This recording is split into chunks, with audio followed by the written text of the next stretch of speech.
Thank you everyone for gathering around. We have a very special book to read today. We have How Norbeck Stole Christmas by Dr. Bruce. Ooh, I love this story. All right, let's get started. Every student in Valley likes cell phones a lot, but Norbeck, who lived just north of Gibson's room, did not. Norbeck hated the cell phones the whole Christmas break season. Now, please don't ask why. No one quite knows the reason. But why does Norbeck hate Christmas? Well, it could be that his voice was too loud. Tucker, put that phone away in my hallways. It could be perhaps that he liked bossing around crowds. But I think that the most likely reason of all may have been that his mic was 2 sizes too big. My favorite thing to hold. Whatever the reason, with his attitude prudent, he stood there on Christmas break eve hating the students, staring down from the cove in the cafeteria at the warm lighted screens like it was bacteria. For he knew every student in the lunchroom beneath, they were busy now, their attention bequeath. Oh, wait, that does not sound right. Wait, I know that rhymes and all, but I don't think you used it correctly. Well, I didn't use it at all. I'm just reading what Dr. Bruce wrote. Let's just move on. And they're scrolling on TikTok, he snarled with a sneer. Tomorrow is break, it's practically here. Then he growled with his microphone nervously drumming. I must find some way to stop break from coming. For tomorrow, he knew.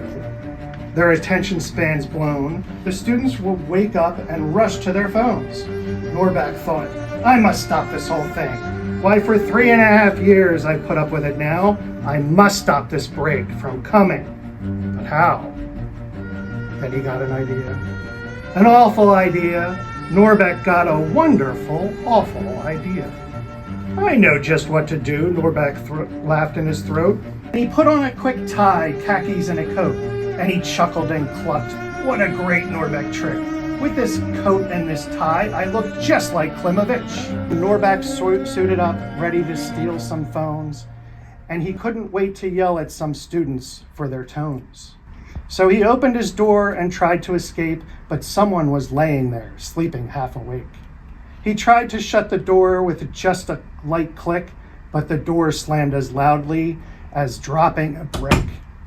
Lindy jumped up, startled and shook. It was like a scene out of a comic book. Norbeck, why are you trying to steal my phone? Why, my little Cindy woohoo? There's a button on the phone that won't work on the side.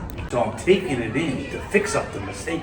It'll be done just in time for Christmas break. Lindy's smile returned with a sigh of relief, for she thought that her time from her phone would be brief. Now that he had deceived little Lindy, he could surely steal all phones so swiftly. He then spent the next hour or so snatching the devices with an uninterrupted flow.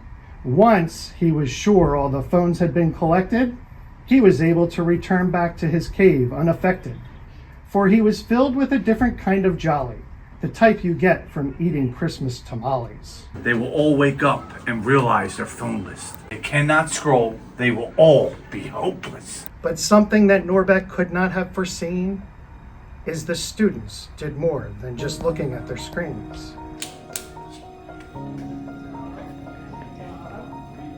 Then, for some reason unknown, he got a bad feeling he didn't want to own. Once his mind claimed that reason, a feeling of joy overwhelmed him, one much more aligned with the season. Turns out that students don't need their phones for happiness. Microphone starts to shrink, going from big to medium to small. And what happened then? Well, in Valley they say that Norbeck's big mic shrank 2 sizes that day. And the minute his mic broke away from his bones, he felt so generous that he brought back the phones. The end.